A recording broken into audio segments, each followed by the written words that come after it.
Hello students, welcome to my YouTube channel geography group. आज हम बात करने वाले हैं, पढ़ने वाले हैं क्लास 10 सामाजिक विज्ञान एसएसटी सोशल साइंस की वर्कशीट नंबर 25 को। आज की वर्कशीट में हम विनिर्माण क्या है उसको हम समझने का प्रयास करेंगे। उसके बेस पर कुछ क्वेश्चंस दिए गए उनको हम सॉल्व करेंगे। आज की वर्कशीट है बहुत आसान भी है, बहुत मज़ेदार भी और बहुत इंपॉर्टेंट भी है आपके बोर्ड एग्जामिनेशन के लिए। चलिए शुरुआत करते हैं। जैसा कि आप अपनी स्क्रीन के ऊपर देख पा रहे हैं, ये है हमारी वर्कशीट संख्या 25। हमारा विषय सब्जेक्ट दिया गया है सोशल साइंस एसएसटी, जिसमें हम भूगोल ज्योग्राफी पढ़ रहे हैं और आज की डेट है 1 सितंबर 2020, 1 सितंबर 2020। विनिर्माण उद्योग, इसमें एक गद्यांश दिया गया है, अनुच्छेद दिया गया है, उसको हम पढ़ते हैं। पहले सबसे पहले जानना जरूरी है कि विनिर्माण होता क्या है। तो यहाँ पर इन्होंने दिया, कच्चे पदार्थ को मूल्यवान उत्पाद में परिवर्तित कर अधिक मात्रा में वस्तु के उत्पादन को विनिर्माण या वस्तु निर्माण कहा जाता है। काफ़ी डिफिकल्ट वर्ड यूज किए गए। तो विनिर्माण क्या है, आसान भाषा में कहें तो विनिर्माण दो शब्दों से मिलकर बना है, वि जमा निर्माण। वि का अर्थ होता है पुनः या दोबारा और निर्माण का अर्थ होता है बनाना, यानी कच्चे माल से कोई नई वस्तु तैयार करना या दोबारा बनाना, उसे हम विनिर्माण बोलते हैं।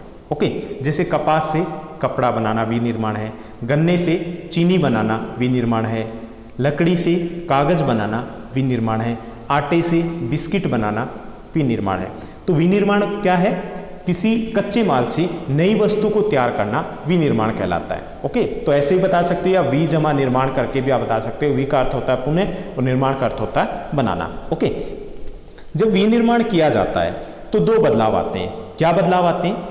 एक तो वस्तु ज़्यादा कीमती हो जाती है और दूसरा ज़्यादा उपयोगी हो जाती है। जैसे आप उदाहरण ले लीजिए गन्ने का। गन्ना कम कीमत का होता है, लेकिन जब चीनी बन जाती है तो वो 40 रुपये पर केजी मिल रही है ना। गन्ना 4 रुपये में पर केजी मिल जाएगा। दूसरा ज़्यादा उपयोगी भी हो जाती है। गन्ने का क्या करेंगे, हम जूस पी सकते हैं, गन्ने को हम थोड़ा बहुत वैसे ही ले सकते हैं, लेकिन चीनी से आप जलेबियाँ बना सकते हो ना, चीनी से आप गुलाब जामुन बना सकते हो, चीनी से आप हलवा बना सकते हो, चीनी से चाय बना सकते हो। गन्ने से तो ये नहीं कर सकते ना। तो वस्तु क्या होती है, वो ज़्यादा उपयोगी और साथ साथ थोड़ी महंगी यानी ज़्यादा कीमती भी हो जाती है। ये जो विनिर्माण उद्योग है वो किस में आते हैं, ये द्वितीयक क्षेत्र में आते हैं। द्वितीयक क्षेत्र में आएंगे ना, द्वितीयक क्षेत्र में सारे कारखाने वो किस में आते हैं, द्वितीयक क्षेत्र में आते हैं। तो द्वितीयक क्षेत्र के कार्यों में लगे व्यक्ति कच्चे माल को परिष्कृत और उन्नत वस्तुओं में बदलने में लगे होते हैं। द्वितीयक सेक्टर में क्या किया जाता है, कच्चा माल कृषि से प्राप्त किया जाता है या फिर खनिजों से, यानी प्राथमिक क्षेत्र से कच्चा माल प्राप्त करते हैं और फिर उसको ज़्यादा महत्वपूर्ण वस्तु में, ज़्यादा उपयोगी वस्तु में बदल देते हैं। ओके, जैसे खनिज है, लोहेस्क है, कोई उपयोगी नहीं है, लेकिन लोहेस्क है जब लोहा और स्टील बन जाएगा तो उपयोगी हो जाएगा। तो ये सब कहाँ किया जाता है, ये द्वितीयक क्षेत्र में किया जाता है और ये विनिर्माण भी इसी द्वितीयक सेक्टर में आता है, सेकेंडरी सेक्टर में आता है। ओके, विनिर्माण है किसी भी देश की जो आर्थिक प्रगति होती है वो विनिर्माण उद्योग के ऊपर निर्भर करती है। कैसे, चलिए यहाँ पे कुछ इन्होंने एग्जाम्पल दिए। ये कृषि के आधुनिकीकरण में सहायक है। आधुनिकीकरण कैसे, कृषि को अगर हमें अधिक उत्पादन करना तो क्या चाहिए, हमें मशीनें चाहिए, हमें अच्छे क्वालिटी के बीज चाहिए, हमें रासायनिक खाद चाहिए, हमें पेस्टिसाइड यानी कि कीटनाशक चाहिए। ये सब कहाँ से आएगा, विनिर्माण उद्योग से आएगा। तो ये कृषि के आधुनिकीकरण या कृषि के विकास के लिए बहुत महत्वपूर्ण है। दूसरा, ये देश में बेरोजगारी या गरीबी के खात्मे के लिए बहुत ज़्यादा जरूरी है।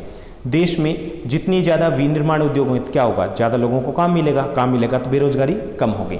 दूसरा, अगर काम मिलेगा, बेरोजगारी कम होगी तो गरीबी भी कम होगी। तो गरीबी को कम करने या बेरोजगारी को कम करने के लिए भी विनिर्माण उद्योग बहुत महत्वपूर्ण है। तीसरा, इनसे निर्मित वस्तुओं के व्यापार से विदेशी मुद्रा की प्राप्ति होगी। अगर हम नई वस्तुओं का निर्माण करेंगे तो हम निर्यात भी तो करेंगे, निर्यात करेंगे तो हमें विदेशी मुद्रा भी प्राप्त होगी, यानी कि देश में विकास, देश का विकास है और देश का जो व्यापार है दोनों विकसित होंगे। तो ये कुछ लाभ हैं विनिर्माण उद्योग के या उनका महत्व है। तो यहाँ पर कुछ क्वेश्चंस दिए गए हैं, जो क्वेश्चंस है उनके आंसर्स यहाँ पे दिए गए हैं, रिटन में है। पहला है, विनिर्माण उद्योग जहाँ कुछ मामलों में कृषि पर निर्भर है वहीं कृषि के विकास में सहायक भी है। कैसे, यानी कि दोनों एक दूसरे के ऊपर निर्भर करते हैं। कैसे, कृषि और विनिर्माण उद्योग दोनों अपने विकास के लिए एक दूसरे के ऊपर निर्भर करते हैं। कृषि की अगर बात करें तो कृषि आधारित जो उद्योग हैं, कृषि आधारित जो विनिर्माण उद्योग हैं, जैसे वस्त्र उद्योग हैं, चीनी उद्योग हैं, जूट उद्योग है, ये कौन से उद्योग हैं, कृषि आधारित उद्योग, जो कृषि से कच्चा माल लेते हैं। तो ये अपने कच्चे माल के लिए कृषि पर निर्भर है। जबकि कृषि है वो अपने आधुनिकीकरण के लिए कृषि यंत्र, रासायनिक खाद, उत्तम क्वालिटी के बीज, कीटनाशक इत्यादि के लिए विनिर्माण उद्योग पर निर्भर है। यानी दोनों ही एक दूसरे के ऊपर निर्भर है। कृषि पर निर्भर है विनिर्माण उद्योग कच्चे माल के लिए, और कृषि अपने विकास के लिए निर्भर है विनिर्माण उद्योग पर। दूसरा क्वेश्चन दिया गया है, विनिर्माण उद्योगों को क्यों आर्थिक विकास की रीढ़ की हड्डी कहा जाता है? 2 कारण बताइए, हमने 4 बताए। विनिर्माण उद्योग देश के आर्थिक विकास में सहायक होते हैं। दूसरा, विनिर्माण उद्योग कृषि के आधुनिकीकरण में भी सहायक होते हैं। तीसरा, विनिर्माण उद्योग बेरोजगारी को कम करने में सहायक हैं। चौथा, विनिर्माण उद्योग गरीबी को कम करने में भी सहायता करते हैं या सहायक हैं। उसके बाद तीसरा क्वेश्चन दिया गया है, आप अपने जीवन में प्रयोग की जाने वाली किन्हीं 5 वस्तुओं के नाम बताइए जो विनिर्माण उद्योग से निर्मित है।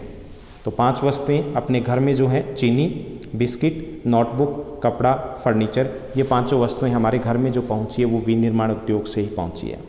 4th दिया गया, आपके शहर में या आसपास कौन से विनिर्माण उद्योग है? तो मैंने 4 एग्जाम्पल दिए हैं जो आपके गली मोहल्ले में हो सकते हैं। अगर कोई और भी है तो उसका भी एग्जाम्पल दे सकते हो। यहाँ पे 4 है, रेडीमेड कपड़ा उद्योग, ये विनिर्माण का एग्जाम्पल है। जूता उद्योग विनिर्माण का एग्जाम्पल है। बेकरी उद्योग विनिर्माण का एग्जाम्पल है। और फर्नीचर उद्योग ये भी विनिर्माण उद्योग का एग्जाम्पल है। तो ये थी हमारी आज की मज़ेदार छोटी सी वर्कशीट। ऐसे ही हमारे साथ बने रहिए और इस चैनल को लाइक, शेयर और सब्सक्राइब जरूर कीजिएगा। Thank you, bye bye, have a nice day.